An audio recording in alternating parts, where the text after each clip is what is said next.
They threw me away like yesterday's trash, my own children.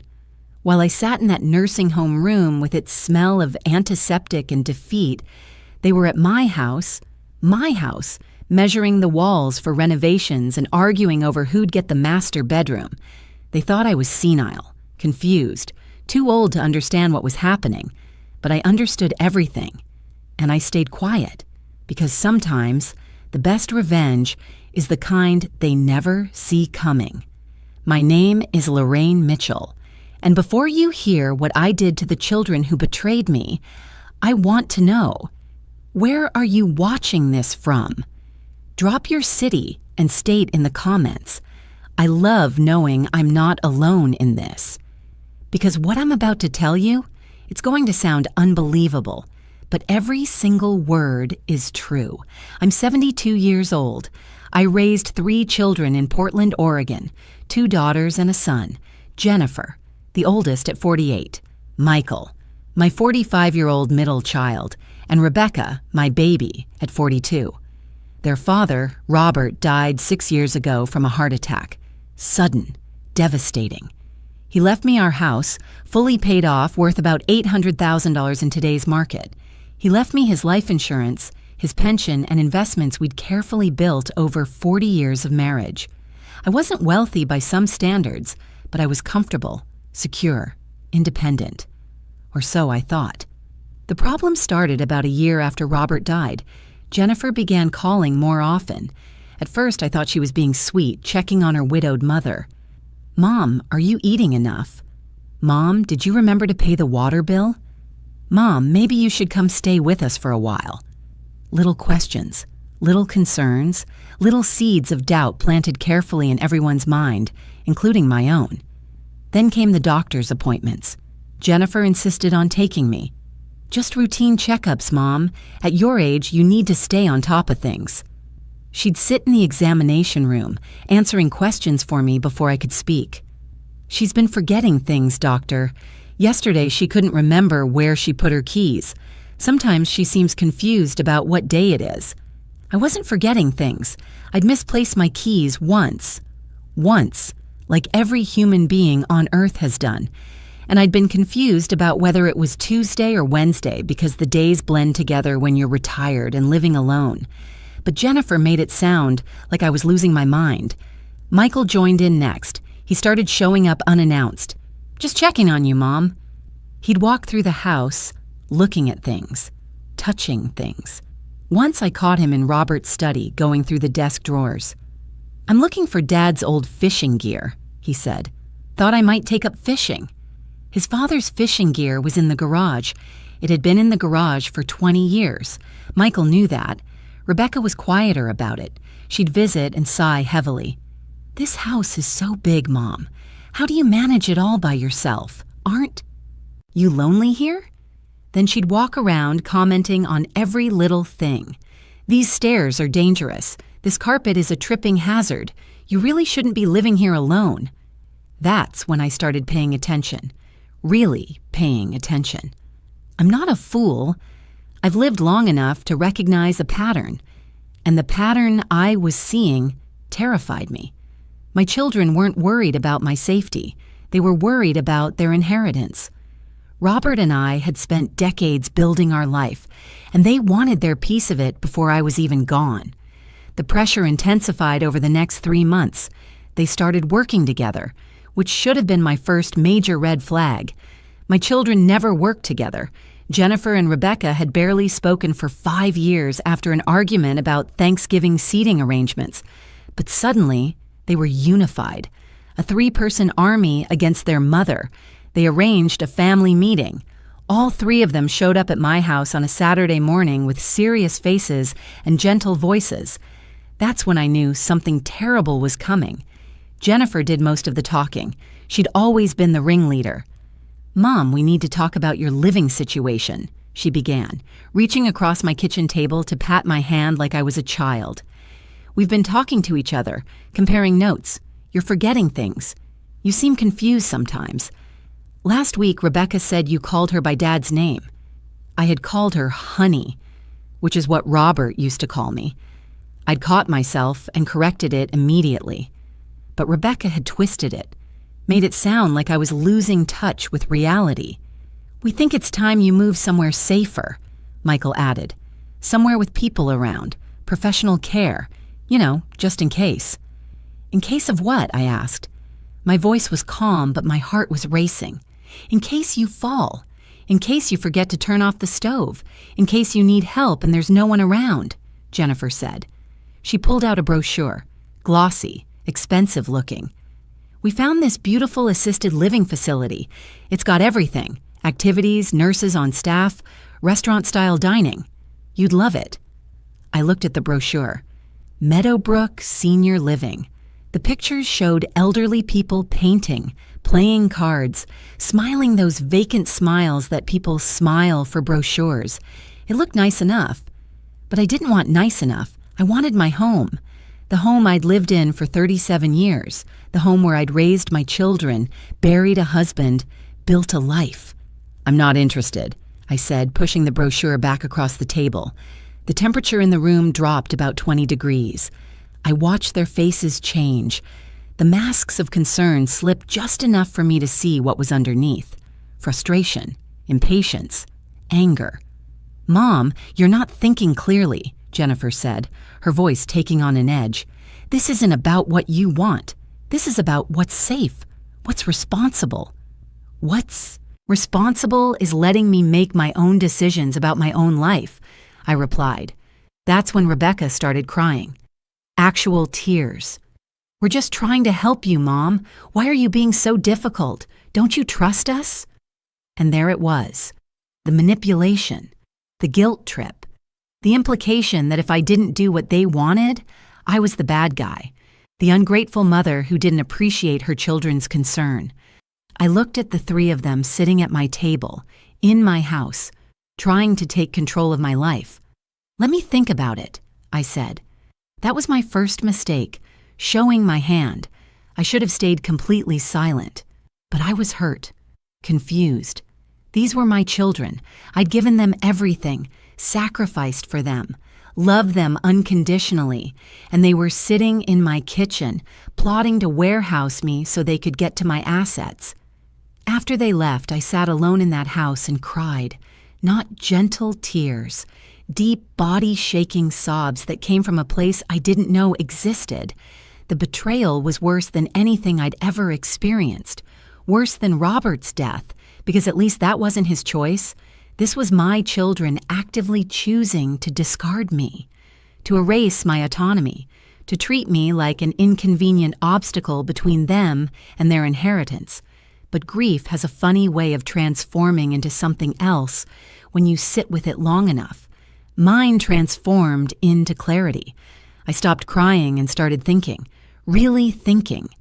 If my children were going to treat me like I was incompetent, then I'd let them. I'd play the role they'd written for me, because the only way to beat people who think they're smarter than you is to let them keep thinking it. Over the next 2 weeks, I did my research. I called lawyers without telling my children.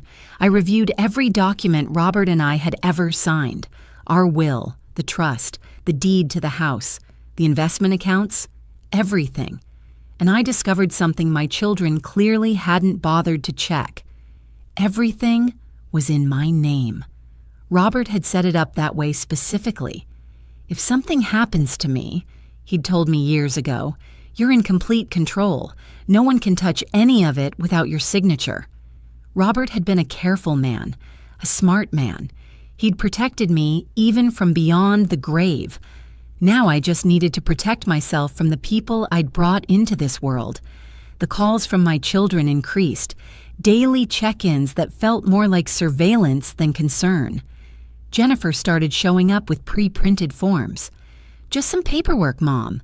Healthcare proxy, power of attorney, standard stuff everyone does at your age. Just sign here and here and here." I played confused, overwhelmed. "Oh, honey, this is so much. Can I read through it first? My eyes are tired." "Of course, Mom," she'd say with that patient smile that didn't reach her eyes.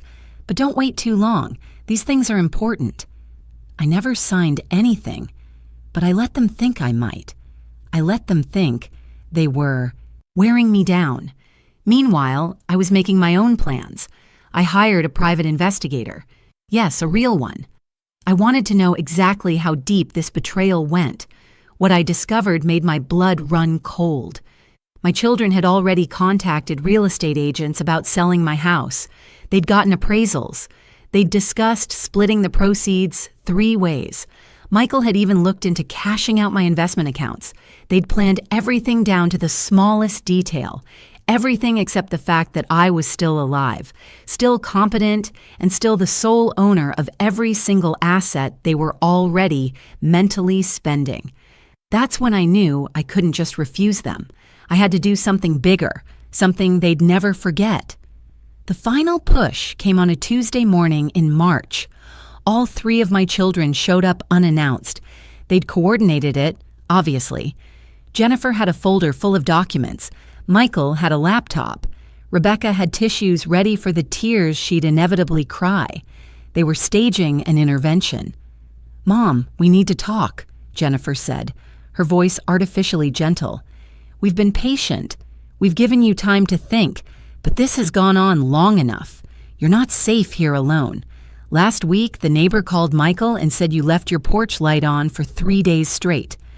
I had left my porch light on, intentionally, because I was reading late at night on the porch and forgot to turn it off one morning, but they'd made it sound like I was losing my grip on reality. "We've made arrangements," Michael continued, opening his laptop. "Meadowbrook has an opening, a beautiful room on the 2nd floor with a view of the garden. We've already paid the deposit." "You paid the deposit?" I asked quietly. "With whose money?" "With your money, Mom," Rebecca said, reaching for my hand. I pulled it away. "We have power of attorney, remember? You signed the papers last month." I had signed no such papers, but they were lying so smoothly I almost believed them myself. Almost. "I don't remember signing anything," I said, making my voice shake slightly. "That's exactly why you need professional care," Jennifer said, pulling papers from her folder. "Mom, we love you. We want what's best for you. These papers transfer the house into a family trust. It protects you. Protects all of us. We'll sell the house, put the money somewhere safe, and use it to pay for your care at Meadowbrook. You'll never have to worry about anything again." They'd thought of everything. Except I'd already talked to my lawyer, who'd assured me that any documents I signed under duress or while being declared incompetent could be challenged. More importantly, I'd already started moving money, quietly, carefully, little bits at a time into new accounts they knew nothing about. But I wasn't ready to show my hand yet, so I did something I never thought I'd do. I gave in. "Okay," I said, my voice small and defeated. "If you really think it's best." The relief on their faces was almost comical. They thought they'd won. Jennifer pulled out a pen. "Just sign here, Mom, and here. This one's the house deed transfer. This one's the financial power of attorney. This one authorizes us to access your accounts." I signed. My hand shook, not from fear, but from rage. I signed every paper they put in front of me while they watched with barely concealed excitement. When I finished, Jennifer gathered the papers like they were precious artifacts. "We'll get you moved in this weekend," she announced. "Michael and I will pack up your essentials. Rebecca will help you settle in at Meadowbrook." "What about my house?" I asked. "What about my things?" "We'll take care of everything," Michael assured me. "Don't worry about any of it. We'll handle the sale, the estate clean out, all of it. You just focus on getting comfortable in your new home." My new prison, they meant. They moved me into Meadowbrook Senior Living on a Saturday. Spring was trying to break through the last dregs of winter, but the sky was gray and cold. Appropriate for a funeral, I thought, because that's what this felt like. My children were burying me alive. The room was exactly as the brochure promised, clean, sterile. Neutral beige walls with framed prints of flowers that meant nothing. A hospital bed, a small desk, a bathroom barely big enough to turn around in. Through the window, I could see the beautiful garden they'd mentioned, a sad little courtyard with 2 benches and some struggling shrubs. Jennifer unpacked my clothes into the narrow closet. Rebecca arranged photos on the desk. Robert and me on our wedding day, the kids as children, family Christmas cards from years past, evidence of a life I'd lived that they were now filing away like old receipts. "This is nice, isn't it, Mom?" Rebecca asked with forced cheerfulness. "So cozy." Cozy, as if any prison cell could be cozy if you decorated it right. Michael was on his phone in the corner, texting. I caught a glimpse of his screen. "She's settled in. We can start on the house Monday."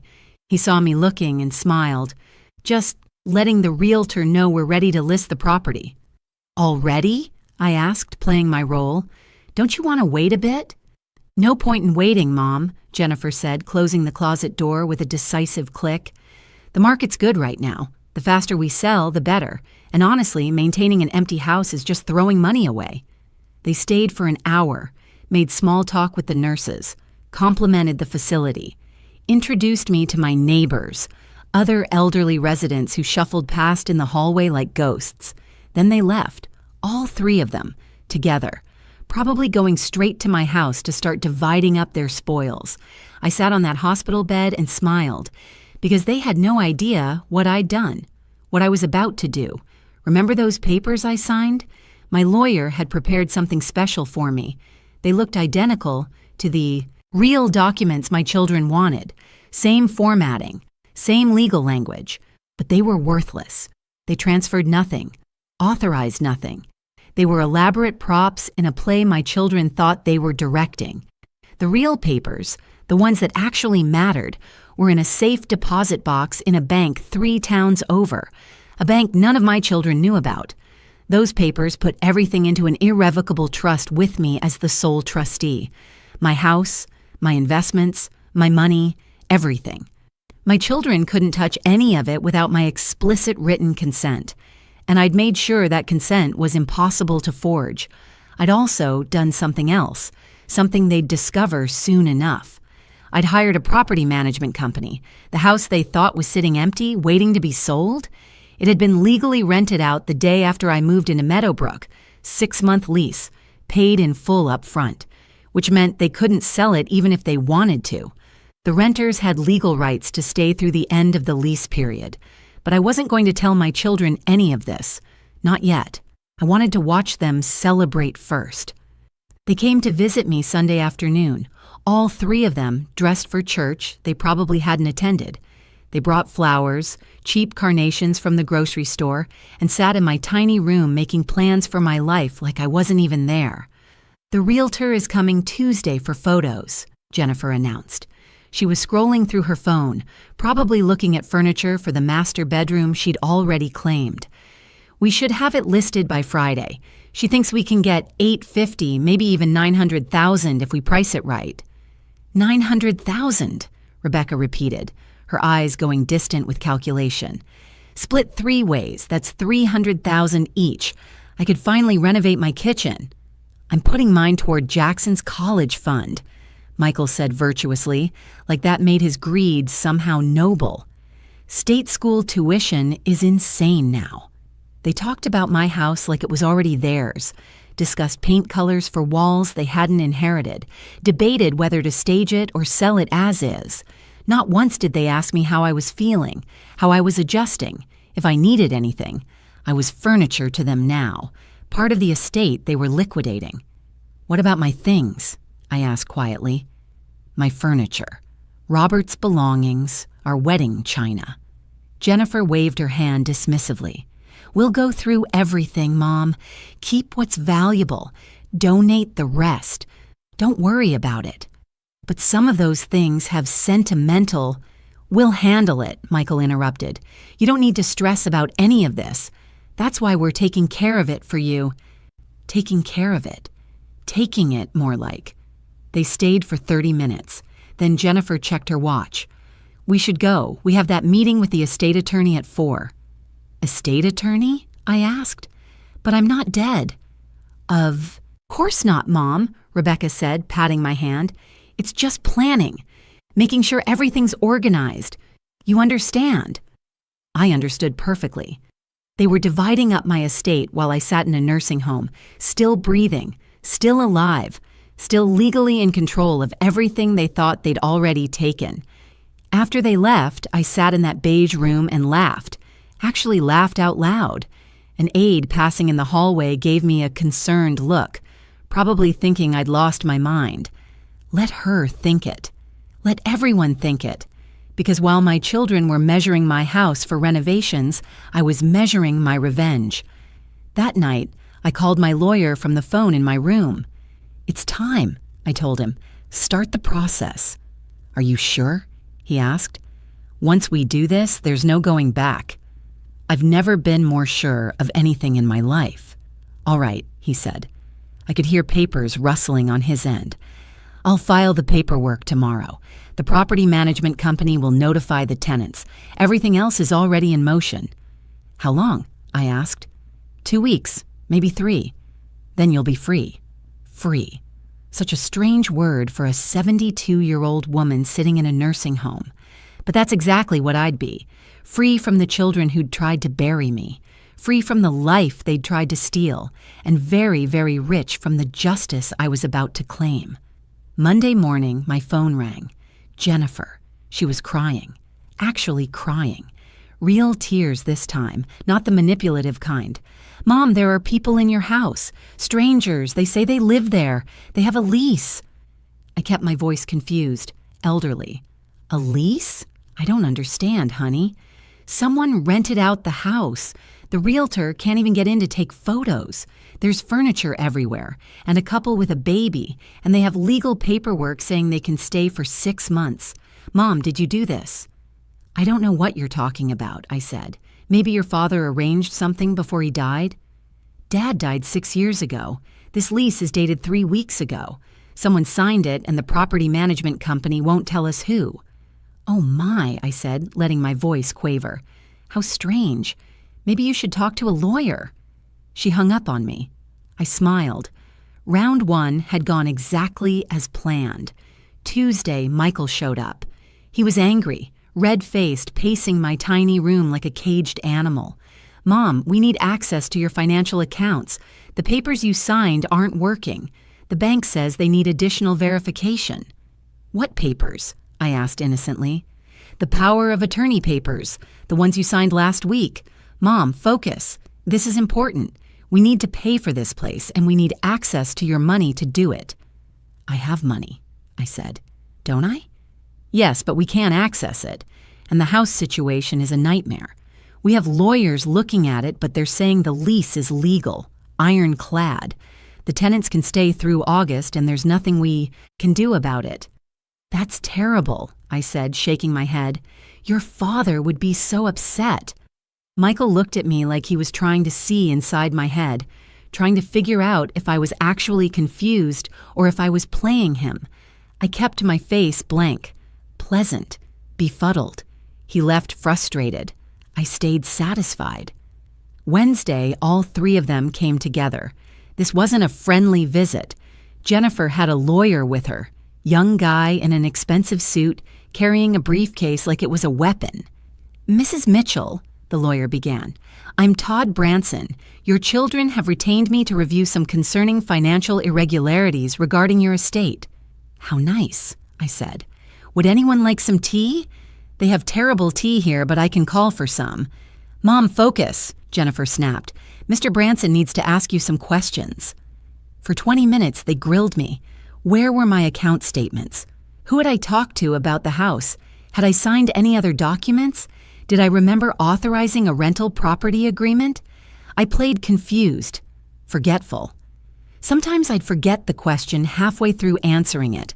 Sometimes I'd go off on tangents about Robert or the weather or something I'd seen on television. The lawyer finally closed his briefcase.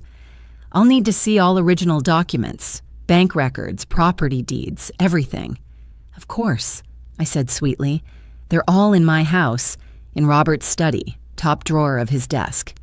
"The house we can't access," Michael said through gritted teeth. "Oh," I replied. "That is a problem, isn't it?" Thursday morning, I signed myself out of Meadowbrook Senior Living. The nurses were surprised. "Mrs. Mitchell, your children said you'd be staying with us permanently. Don't you want to call them first?"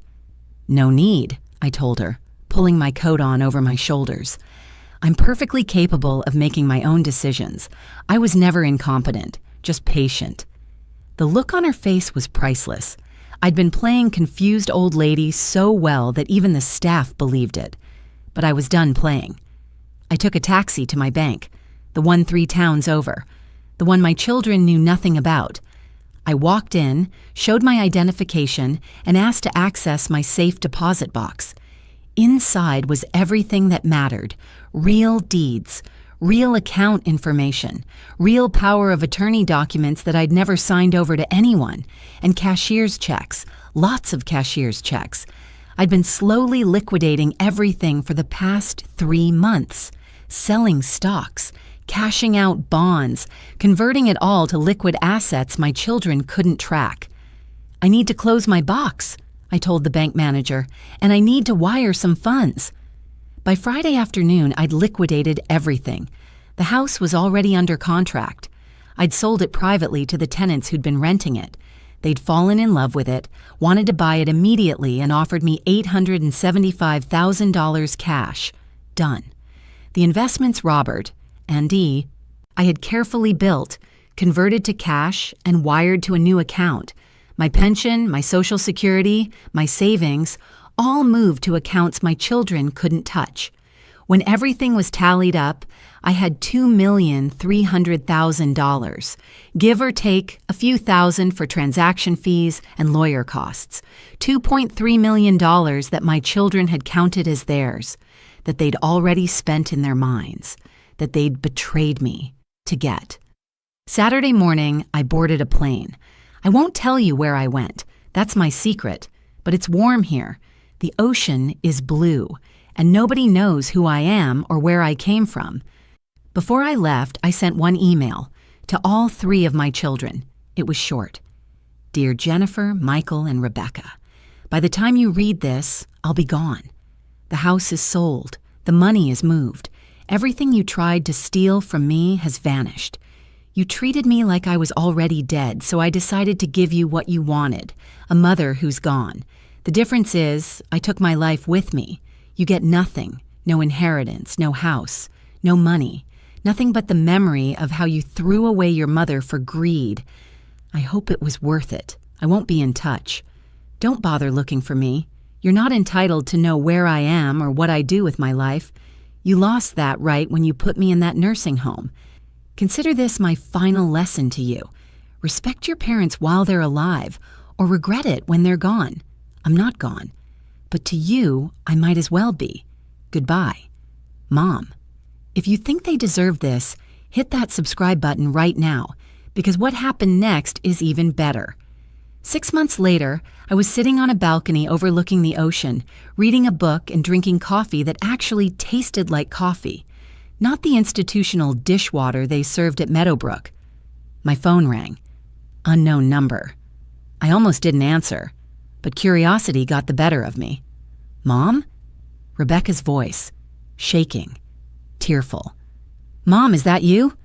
Who's calling? I asked calmly. It's Rebecca. Mom, please, we need to talk. We've been trying to find you for months. We hired an investigator. We filed missing person reports. The police said you weren't missing, that you left voluntarily, but we didn't know where you were or if you were okay. I'm fine, I said. Better than fine, actually. Mom, please come home. We made a mistake. We're so sorry. We were just worried about you, and we handled it wrong, and... You weren't worried about me, I interrupted. You were worried about yourselves, about money, about what you could get from me. Silence on the other end. Then, that's not fair. Isn't it? I asked. Tell me, Rebecca, what would have happened if I'd really been incompetent, if I'd really needed care? Would you have visited me at Meadowbrook? Or would you have sold my house, taken my money, and forgotten about me in that beige room? More silence. We would have visited, she finally said, but her voice lacked conviction. No, you wouldn't have.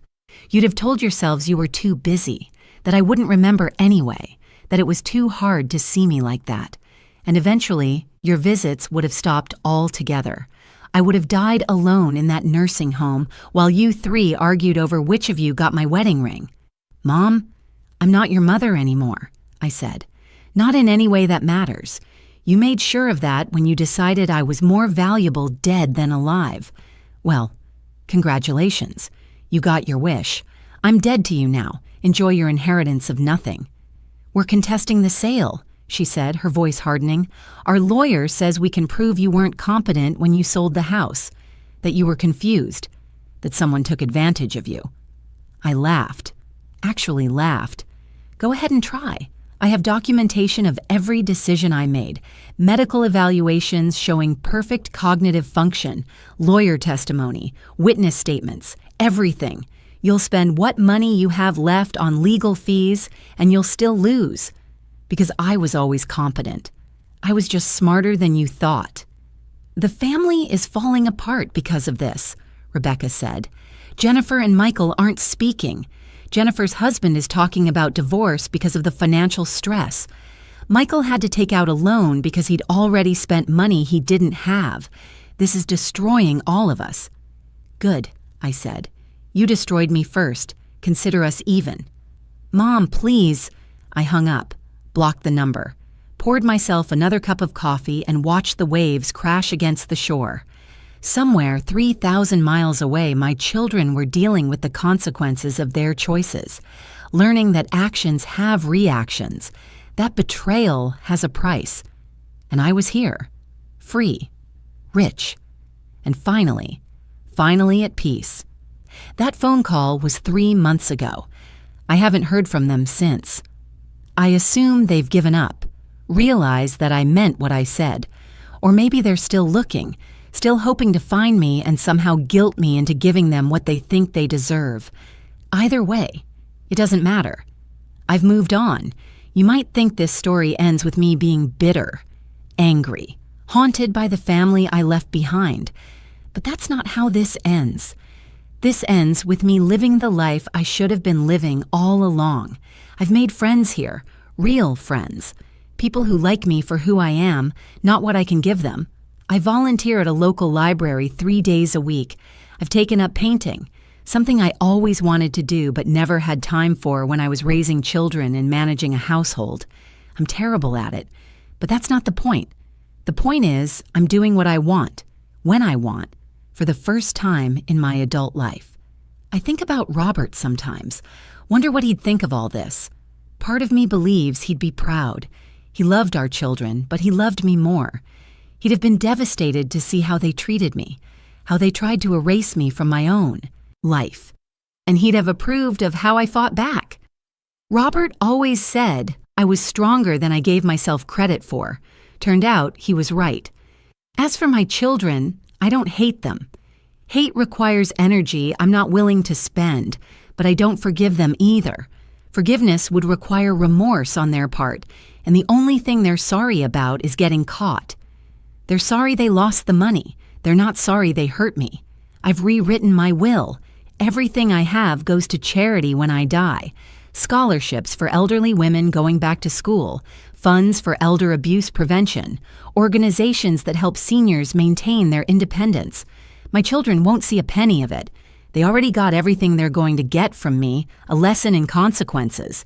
People ask me sometimes if I have any regrets, if I wish I'd handled it differently.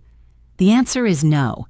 I gave my children every chance to be decent human beings, to treat me with the respect I'd earned over 72 years of living. They chose greed instead. They chose themselves. So I chose me. I'm 73 now. I don't know how many years I have left. Could be 5, could be 20, but however many I have, they're mine. Not my children's, not the nursing homes, mine. I'll spend them how I want, where I want, with people who actually care about me. And when I die, I'll die on my own terms.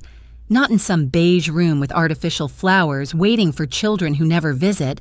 I'll die somewhere beautiful, having lived a life worth living, having stood up for myself when it mattered most. That's my story, my revenge, my justice. And it's the best ending I could have asked for. The moral? Don't underestimate your elders. We've survived this long for a reason, and sometimes the quietest people make the loudest exits.